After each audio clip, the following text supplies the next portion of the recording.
welcome back to Azmio Channel. So hari ini saya akan bawa satu kisah seram yang bertajuk Dikejar Pocong Malam Jumaat Kliwon. So bila berkaitan je dengan pocong ni, kita faham-faham je lah ya. Jadi sebelum saya mulakan video kali ini, please guys subscribe and like channel ini, karena subscribe kamu itu adalah tanda sokongan kamu bagi saya. So let's get into the cerita hantu dikejar pocong malam Jumaat Kliwon ini. Pernah saya alami bermula dari ketika saya berada di desa terpencil daerah Semanu, Gunung Kidul, Yogyakarta ya. Yogyakarta, maaf kalau salah sebut sebab dia tulis sini kayak gitu. So negeri kawan kita ini tak kalah seramnya dengan cerita hantu dia, apalagi dengan gunung-gunung nih memang terkenal di sana ya guys. So waktu itu saya dapat tugas di daerah tersebut selama beberapa hari. Pengalaman dikejar pocong ini merupakan peristiwa yang sangat menyeramkan bagi saya. Terlebih kejadian ini terjadi ketika tidak ada orang lain di simpang saya. Oh ya, sebelumnya perkenalkan, nama dia adalah Hashim. Tidak tahu nama sebenar atau tidak, tapi kita bukan nama sebenar segala ya. Seorang lulusan sarjana teknik yang bekerja menjadi seorang asisten penalti di salah satu lembaga penalti di Yogyakarta. Ya, meskipun pekerjaan saya ini tergolong murtad dari ijazah yang saya miliki, namun sebagai seorang pemuda, tentu saya sangat menikmati pekerjaan ini. Dia ditugaskan ke berbagai daerah pelosok di seluruh Nusantara. Sudah jadi hal biasa, kejadian-kejadian mistis seperti melihat penampakan pocong, genderuwo, kuntilanak, dan lain-lain sebagainya juga kerap saya alami ketika tengah berada di tempat-tempat tersebut. Tak terbayang saya menjadi awak ya. Tak terbayang saya menjadi awak. Awak sangat berani. Saya tak. Pada tahun 2014 yang lalu, tempatnya menjelang pemilu, lembaga tempat saya bekerja mendapatkan proyek untuk melakukan penelitian di Gunung Kidul. Karena kekurangan personil, makanya saya putuskan untuk terjun sendiri melakukan survei ke daerah paling sulit dijangkau ya guys. Bila kita berkata pasal Gunung Kidul ya guys, Gunung Kidul ni penuh dengan kisah mistis. Maybe next time saya akan bawa story about Gunung Kidul. Maybe. Selama 3 hari pengumpulan data yang kami butuhkan harus selesai. Hari Selasa selepas solat subuh, saya berangkat menuju salah satu desa di daerah Semanu, Gunung Kidul. Aku tidak tahu apa macam mana saya sebut, Semanu ke Semanua. Maaf ya kalau salah. Inilah perkataan dia, Semanu, Gunung Kidul. Berbekal motor buntut bertenaga 110 cc, saya taklukkan perbukitan Wonosari hingga sampai di balai desa yang saya tuju. Saya sendiri sempat dibikin kaget, tak percaya bahwa ternyata masih ada desa di provinsi Yogyakarta ini yang sangat terpencil. Meskipun akses jalan tergolong sudah baik, namun keadaan curam dan berkelok serta dikelilingi perbukitan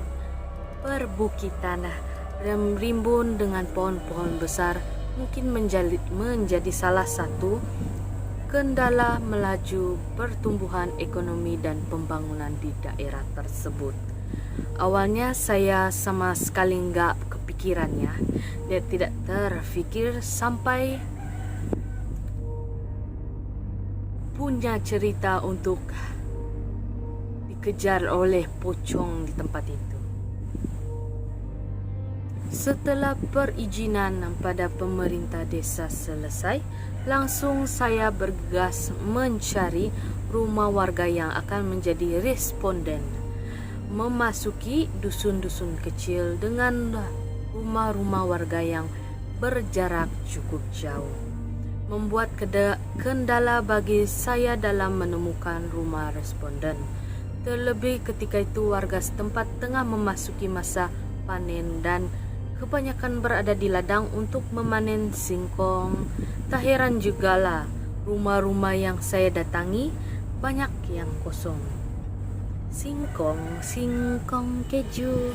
Tidak, singkong itu kangkung rasanya lah, kalau tak salah. Saya ingat panen padi, sebab sana pun terkenal pada dengan padi-padi ya guys. Pohon randu alas nan angker.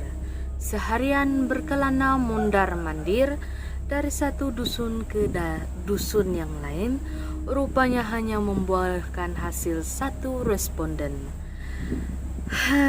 Singkat cerita, pada hari terakhir yakini hari Kamis, sekitar pukul 18, rupanya tugasan saya masih kurang satu responden lagi. Itu artinya mau nggak mau saya harus menunggu responden yang belum pulang dari ladang. Jadi kalau harus tunggu tuh memang kemalaman lagi ya guys. Seusai sholat maghrib di masjid pinggir jalan, saya bergegas kembali ke rumah Pak Karso yang menjadi responden terakhir dengan harapan beliau sudah pulang dari ladang. Tak ada satupun mampu menerangi sudut-sudut gelap di bilik pepohonan nan rimbun. Ketika melintasi sebuah pohon randu alas yang menjulang tinggi dan tanpa daun, sebenarnya perasaan saya sudah tidak enak, sudah lain macam. Jadi bulu kuduk tuh merinding dan sedikit seperti ada yang menarik motor buntut saya. Wah, bisa senam jantung nih, batin saya. Waktu itu pikiran saya cuma satu, yakini buru-buru sampai ke rumah Pak Karso sambil tetap melaju dan memilih jalan yang gak berlubang. Tiba-tiba saya dikejutkan dengan seekor ayam babon berwarna putih. Hampir saya langgar jika tidak buru-buru menginjak pedal rem. Jadi kalau dia tidak injak brake, confirm dengan dia sekali jatuh accident. Dak jantung saya berdegup kencang ketika secara perlahan ayam tersebut mengeluarkan asap putih dan membesar hingga berwujud menjadi sosok hantu pocong. Hantu pocong berkafan putih guys. Ayamnya bisa berubah menjadi pocong. Kejadian seperti apa ini? Ada yang tahu, bisa ngomong? Bayangin aja dalam jarak sekitar 1 meter dari roda bin motor muncul sosok pocong yang membelakangi saya.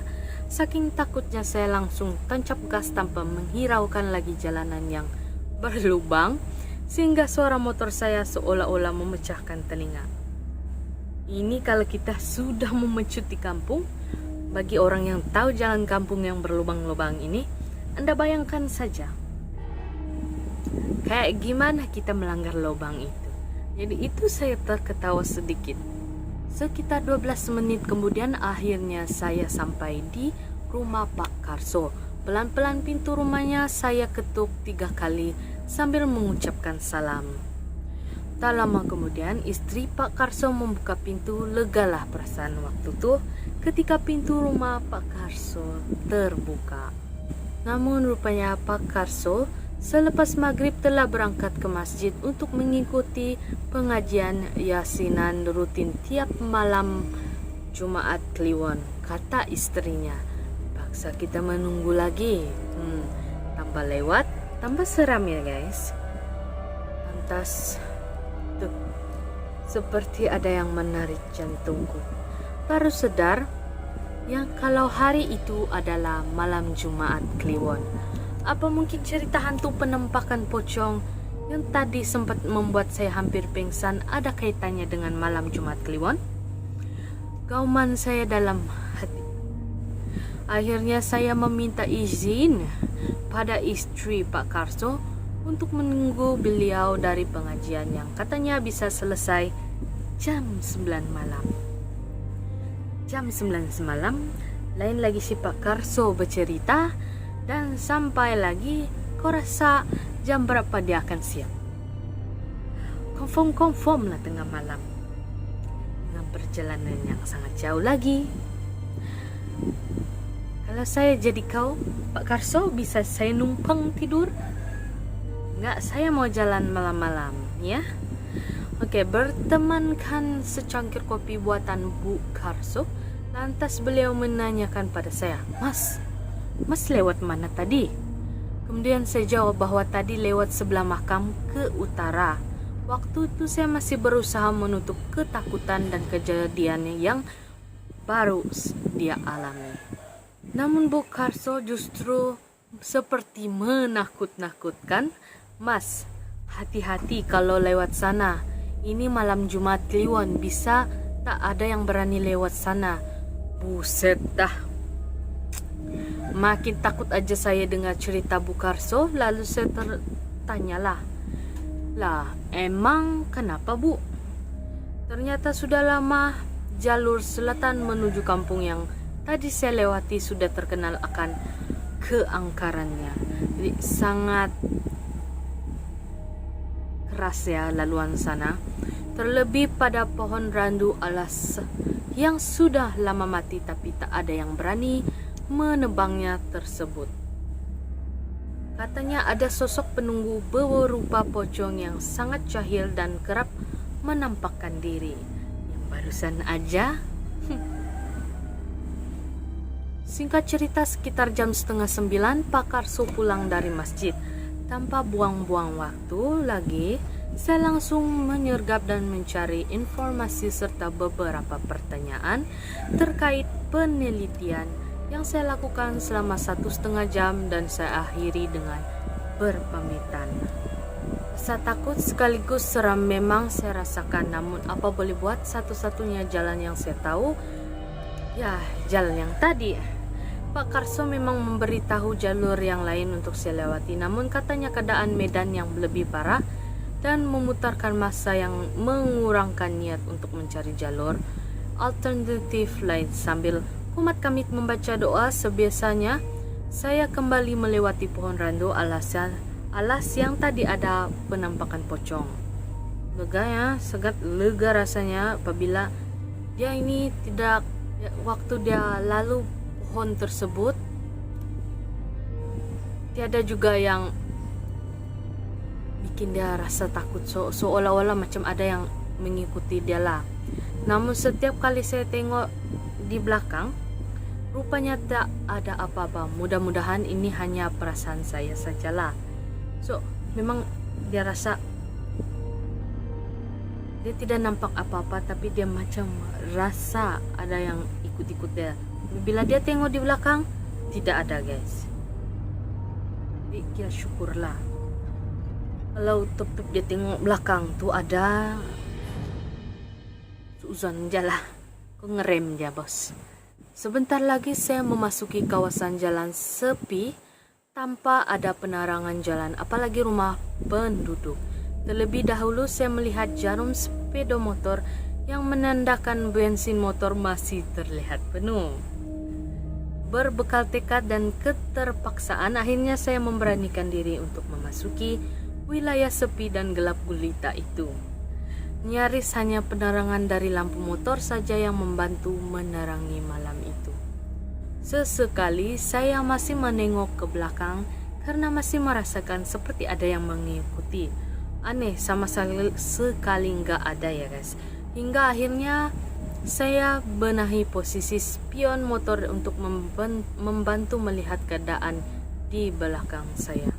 Kejadian menyeramkan kembali saya alami ketika melihat spion kiri motor saya ada bayangan putih terbang di belakang motor tanpa berupa pocong. Namun begitu saya toleh ke belakang, sosok tersebut menghilang entah kemana.